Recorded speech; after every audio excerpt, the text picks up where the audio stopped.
Bon dia and welcome to the fourth lesson of Catalan from scratch beginner level.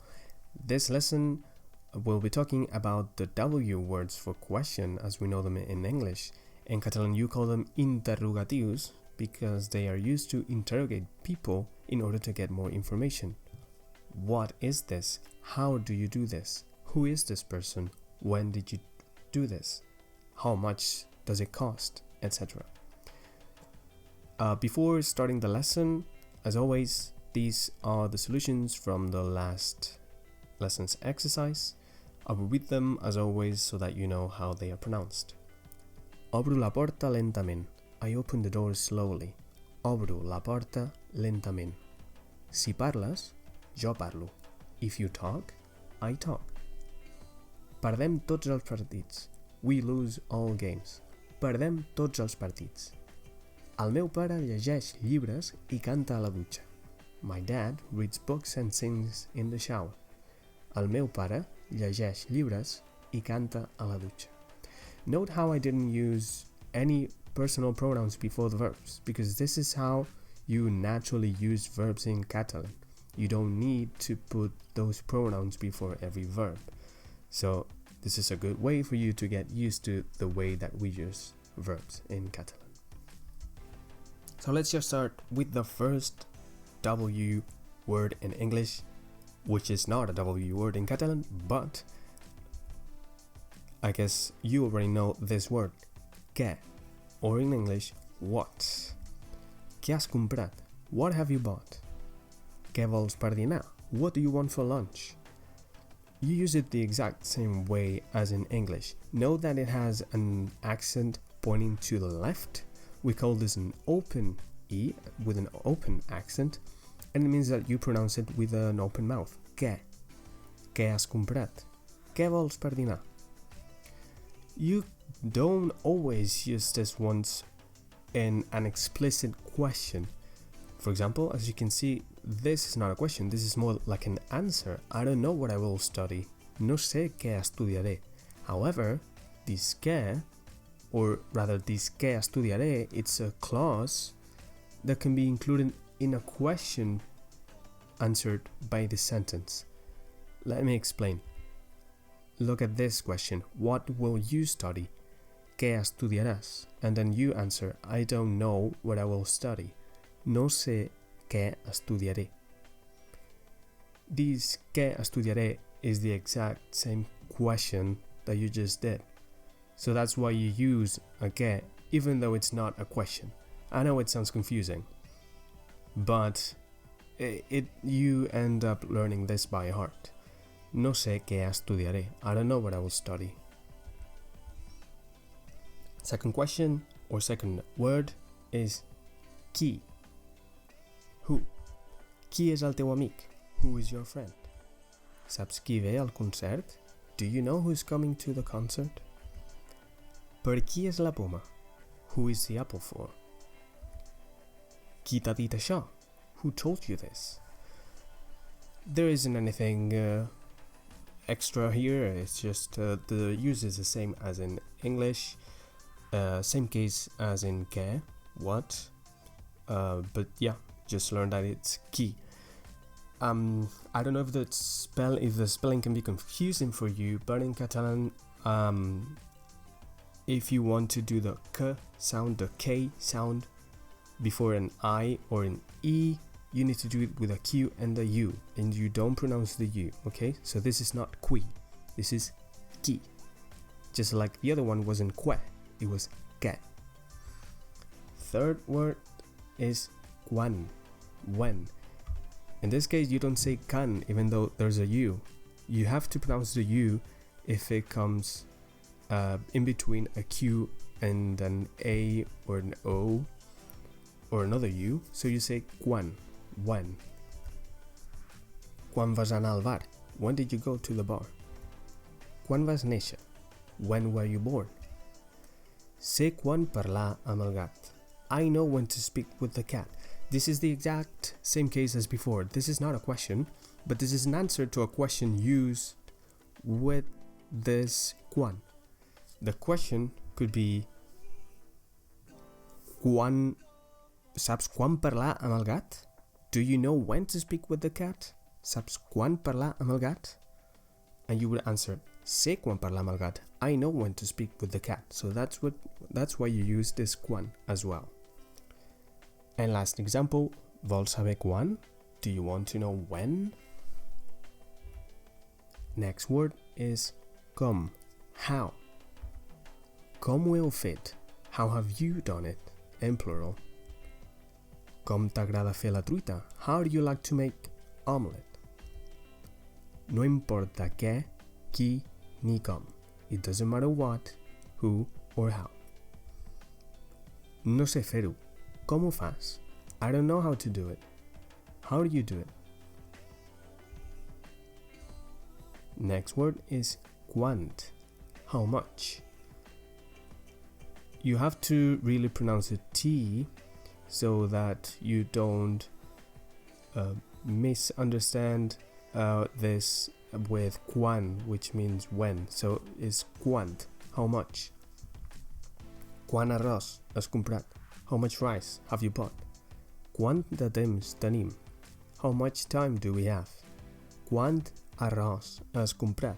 Quant de temps tenim? This is for uncountable nouns. That is that you cannot count how many elements are there in this group. You don't count the grains of rice and you don't count time as a general concept. So it's an uncountable noun, and then you use how much in English, and in Catalan you use quant. But for countable nouns, however, in English you use how many, because you can count the elements in that group. So in Catalan you don't say quant, you say quants or quantas. You transform it into plural, and you have to also change it depending on the gender. So for example, in the first sentence, fills is a masculine word, so you use the masculine form of quants, which is quants. Quants fills tens? How many children do you have? In the second sentence, guineus, foxes, is a feminine word, so you use the feminine form of quants, which is quantas. Quantes guineus has vist? How many foxes have you seen? Again, you can count the foxes that you've seen. You can count the children that you have. That is why you use how many. That is why you use quants and quantas, because it is a countable case. Next word, or in this case, two words, is per què. Why? Per què. No sabem per què. We don't know why. Per què ets així? Why are you like this? Entens per què ho faig? Do you understand why I do it? Per què estudieu biologia? Why do you study biology? In the first sentence, you can see that it's not a question either, but just like on the other cases, this is an answer to a question containing per què. If you asked, do you know why? Then you would answer, we don't know why. So in Catalan, you would ask, sabeu per què? And you would answer, no sabem per què. And the other word is on, where. On vols menjar avui? Where do you want to eat today? On aniran per vacances? Where will you go? Where will they go on holidays? Volen saber on és l'estació. They want to know where the station is. Heu de saber on anar. You have to know where to go. Heu de saber on anar. Now, this is the last one, and this can be a bit more confusing because you have to adapt it depending on the gender and the number of what you are referring to. Quin, quina, quins, quines. And they all mean which. Quina fruita t'agrada més? Which fruit do you like the most? Fruita is a feminine word and it's in singular in this sentence, so you use quina, which is the feminine form of quin and it's the singular form. Quin és el teu te preferit? Which is your favorite tea?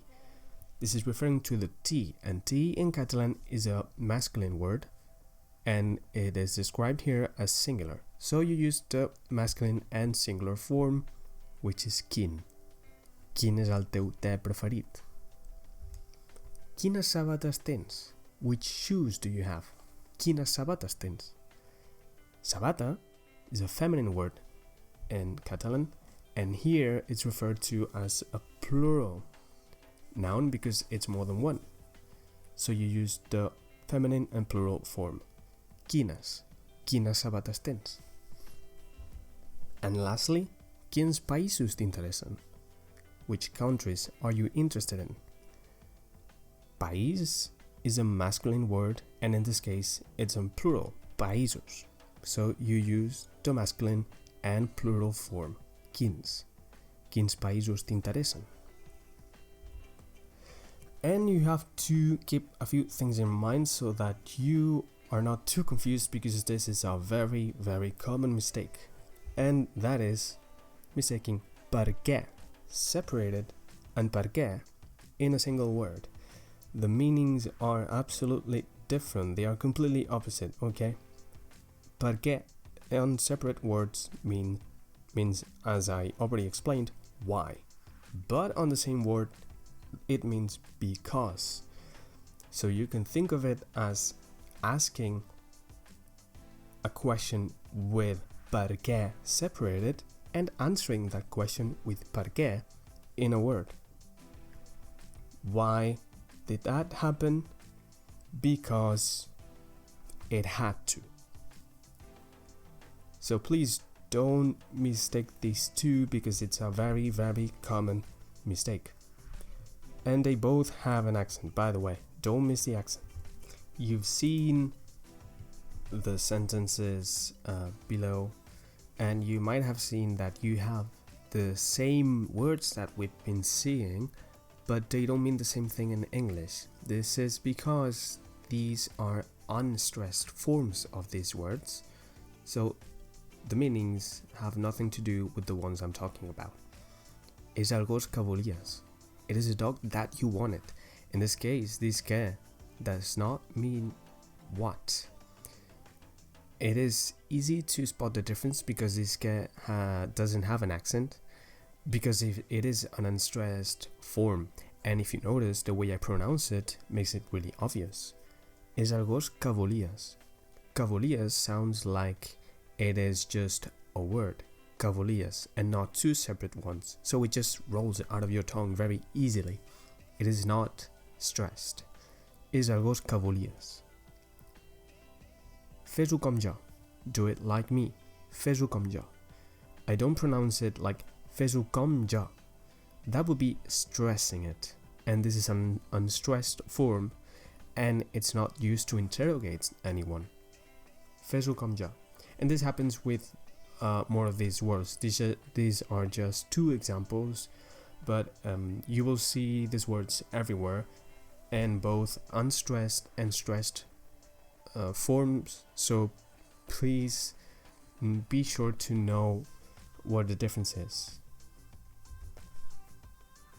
So finally, this is some new vocabulary that we've seen during this lesson, and that would be good for you to go over. So I will just read it again to let you know how it is pronounced. Dinar, lunch. By the way, don't confuse dinar with dinner. This is something that it confuses me a lot as well, even now. Sometimes when I'm speaking English, I refer to lunch as dinner because I think of Catalan, but dinar means lunch, not dinner. If you want to know what dinner is, it is sopar. So anyway, néixer, to be born. Temps, time. Amic, poma. Bar, truita. Arròs, vacances. Fruita, fill, filla. Concert, sabates. Per què? Guineu, estació, biologia. And finally, some exercises. These are really simple. These are really obvious if you just have to pair the words in Catalan with their translation in English basically, but it can be a good practice to memorize these words because they can be really helpful. Once you have them, an advice that I give you is to write questions on your own. Just create questions with words you know using these words so that you can get familiarized with them, and so when that you hear them you can identify them quickly. And that will be it. Yeah, next Monday I will upload the next lesson. And as always, if you know anyone that might be interested in learning Catalan, you can send that person this video. Subscribe if you're not, if you want to keep watching this content. And yeah, that's it. Thank you for everything, and adeu-siau.